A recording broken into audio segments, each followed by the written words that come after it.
हिंमत असेल तर फोडाफोडी करून दाखवा, आमचा अंत पाहू नका. फोडाफोडीमध्ये तुमचंच डोकं कधीतरी फुटेल. उद्धव ठाकरेंची टीका. तर ठाकरेंकडून शिंदेच्या शिवसेनेचा लाचार सेना म्हणून उल्लेख.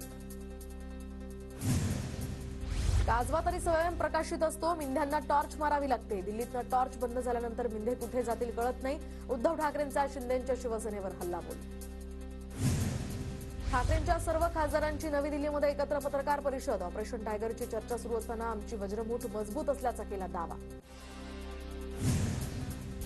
अनेक जण संपर्कात आहेत. टप्प्याटप्प्याने येत्या 90 दिवसात मोठे पक्षप्रवेश होणार. तर आम्हाला ऑपरेशन टायगरची गरज नाही. शिंदेच्या कामाकडे बघून लोक आमच्या पक्षात येत आहेत. उदय सामंतांची प्रतिक्रिया. आम्ही कुठेही जाणार नाही, सर्वजण पक्षातच. खासदार अरविंद सावंतांचा दावा. तर सत्ताधाऱ्यांमध्ये प्रचंड वाद. लक्ष विचलित करण्यासाठी अफवा पसरवण्याचं हे काम सुरू. सावंतांचा हल्लाबोल. तर ठाकरेंच्या सर्व खासदारांची काल एकत्र पत्रकार परिषद.